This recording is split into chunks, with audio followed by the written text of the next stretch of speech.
Hi, everybody. Welcome to Conversation with Calvin We the Species. I'm talking really fast. Why? Because I got a lot of stuff. Diane Raver and myself, we got a lot of stuff to talk about. All of this is in conjunction with the Garden State Film Festival, which is going to be happening on March 27th through the 30th, which I love, love, love. We're going to talk about the film festival because Diane is the founder. And New Jersey has such an amazing new place in the world of film. We'll talk about that too. So this is such a special interview for me, and I'm not going to drag my monologue out. I could do a Johnny Carson monologue. It's funny when I say Johnny Carson to a lot of people, I have no idea who I'm talking to. Isn't that sad? Oh my goodness. Anyway, Diane, thank you so much. I know you got tons of stuff, and you're at the New Jersey Film Academy, and we're going to talk about that. So, I'm done. I'm stifling myself. You remember Archie telling Edith, stifle yourself? Yeah. It's so nice to talk to somebody who knows what the hell I'm talking about, you know? This is great. So talk a little background bio, and then I've got some stuff we'll talk about GSFF. Take it away. Okay, well, Cal, as you are well aware, because you were with me the very first festival 23 years ago. 23 years ago, I founded the Garden State Film Festival because everywhere I went, I had come home from working in New York City. I was the first woman president of a TV commercial production company. And when I came home to raise my children with my husband and my three children, New York City was not the place to raise them at that time. I kept bumping into people that I knew in the industry, and I thought, I wonder why New Jersey, which is where the film industry was born. Obviously, Edison invented the film camera here, and the first studios were here, doesn't have an all-encompassing event. I know we need a film festival, and it jumped out of my mouth, took over my life, took over everybody I ever passed on the parkway's life. And and here we are 23 years later. I was fortunate enough along my spiritual journey to meet folks like you Thank you. who have, if nothing else, been supportive, because this is like pushing a boulder up a mountain every day. I wasn't Mrs. Rockefeller, Wow. didn't have a lot of money. It's just been pure good film production, good, a lot of love. And again, I've been blessed by the people who came into my life to help get the work done. Okay, so you actually, this is great. You actually answered three of my first questions. You know, the inspiration, where all this came from. Early on, what were some of the challenges you Well, had to the face? one of the other things was when I came home from New York City. I was 20 years in New York City. When I came home from New York City, my cultural mecca was Asbury Park. And Ah, when I got there, as you recall, it looked really pretty bad. Urban decay had set in badly. And there was some talk about the Paramount Theater, the 1,600 seat movie palace on the boardwalk being, getting hit by the wrecking ball. And I'd wow. seen the Mayfair go down. I'd seen all those Walter Reed theaters go down. And I thought, not while there's a breath in my body will I stand by and allow that to happen. And there was some talk about trying to revitalize Asbury Park. And I said, well, the one thing I know about, there were theater groups. I'm not a theater person. I'm a film person. The only thing I knew was film. The only thing I could do to be helpful was film. So I founded the festival with the hopes that, the Paramount, which sadly never opened after COVID, would be saved. Okay. You know, it's interesting you talk about Asbury Park. I got a plug.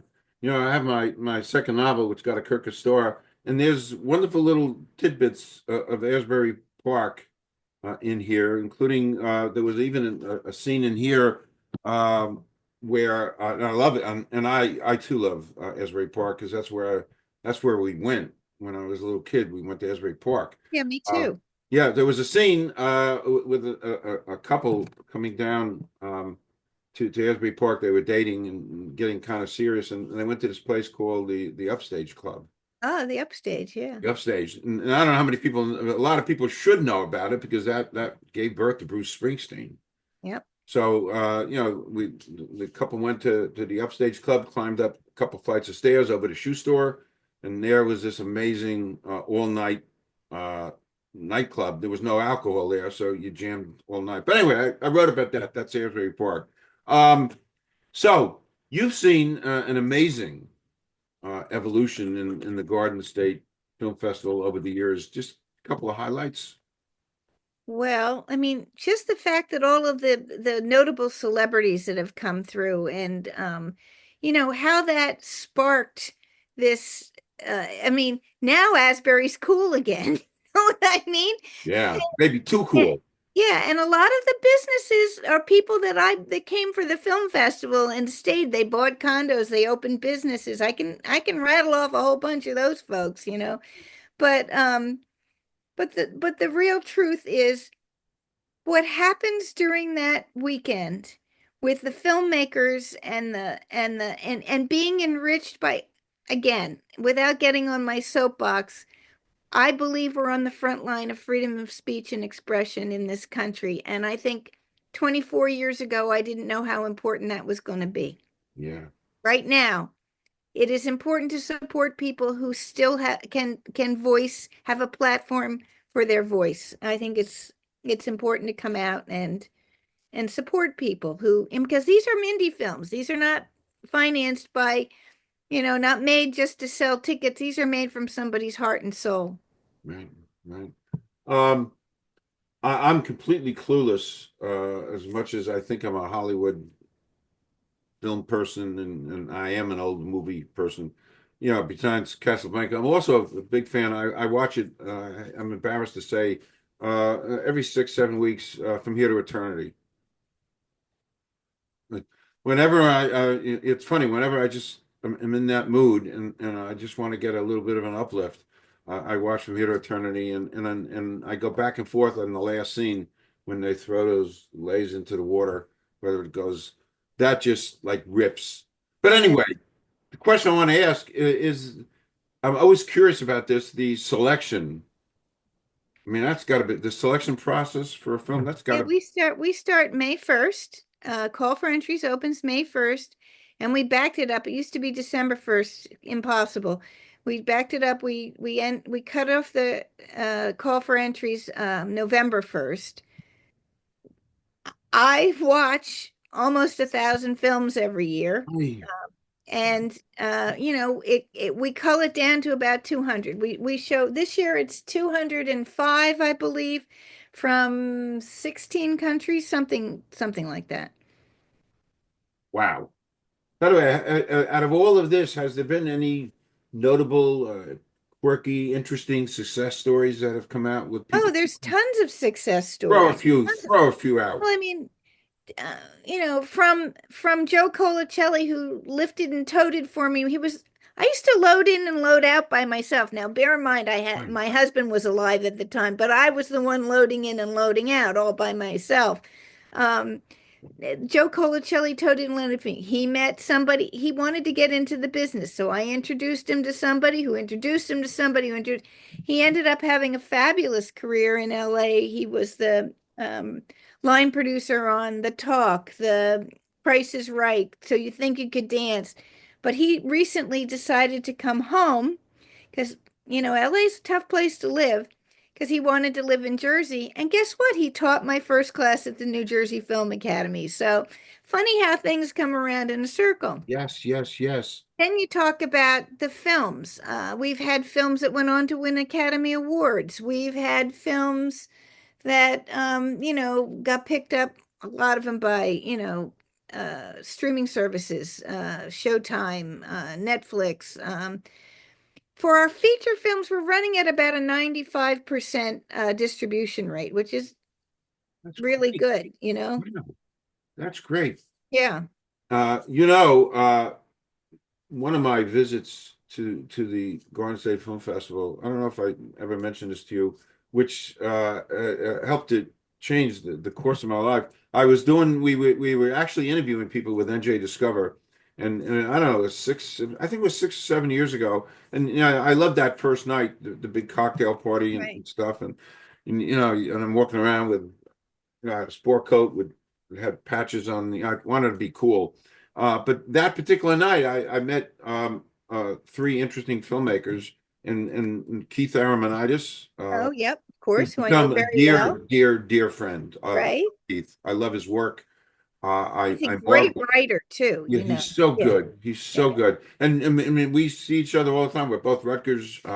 But that night, so I met Keith, and then I met Stephanie Angel, who Oh, Stephanie's teaching for the Film I Academy now too. Yep, no, I did some work with Stephanie. And actually, she had one of her films with the childhood cancer. yep. They had a premiere, and she invited me, and there was Amir Arison.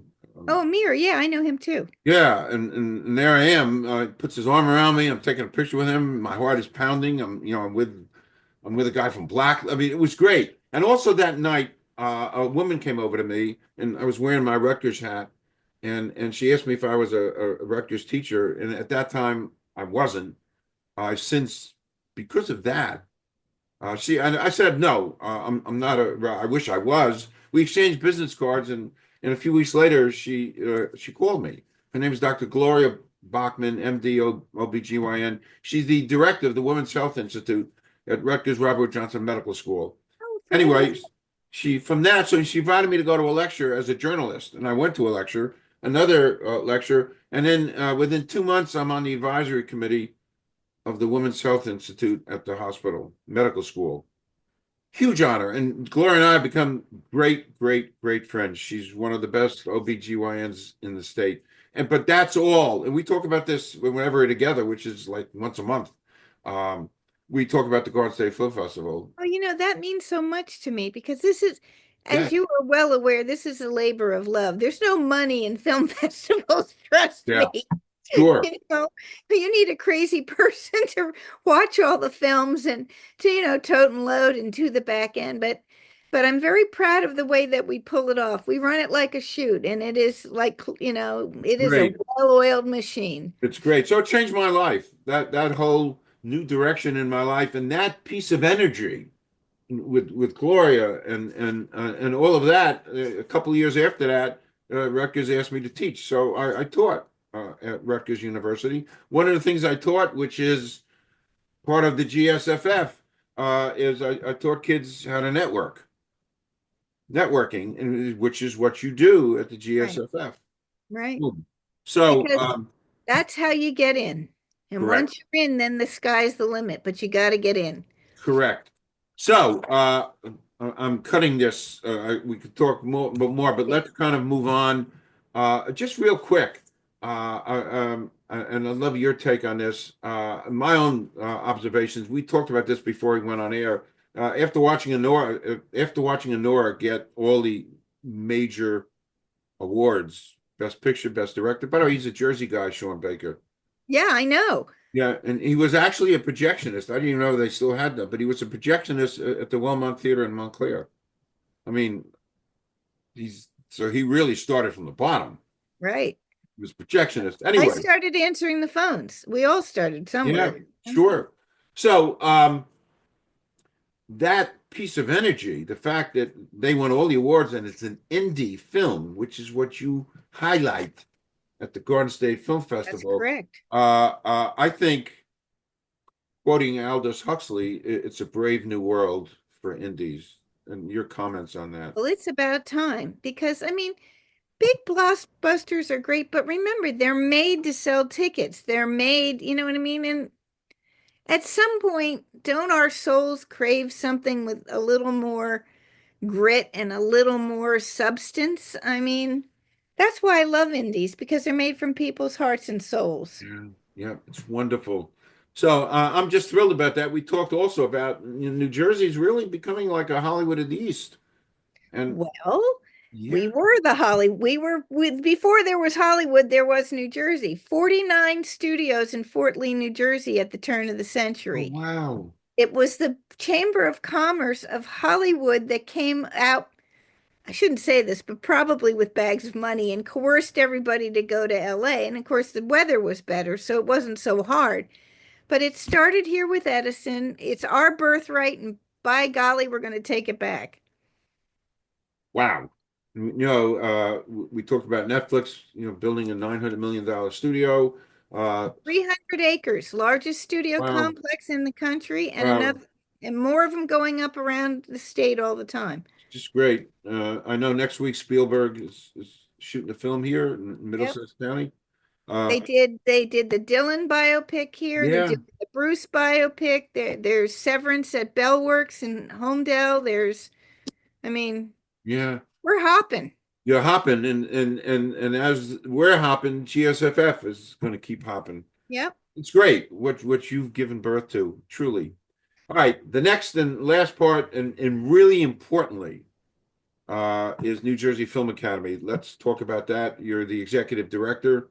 What an honor and a privilege to work with Dr. David Stout, the president of Brookdale Community College, and Dr. Joan Skulko, who's been my education partner in this initiative, through the community colleges and support through the New Jersey Council of Community Colleges.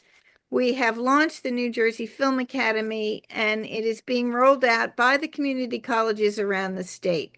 Brookdale was first because that's where I sit. Next up, Hudson will launch in the next couple of weeks. Then I believe Raritan Valley, then Mercer, then Wow, Camden, and they're wow, all following after that. We wow, have 8 or 9 partners right now signed up and more in the pipeline.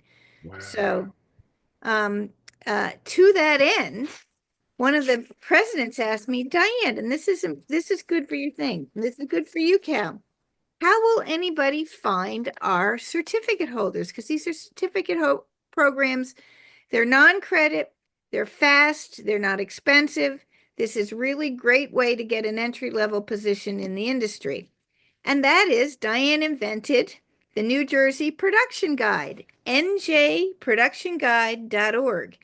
And this is a listing for everyone in the industry so that when producers come from all over the world to shoot here, they can find whoever they want and it's sortable by county.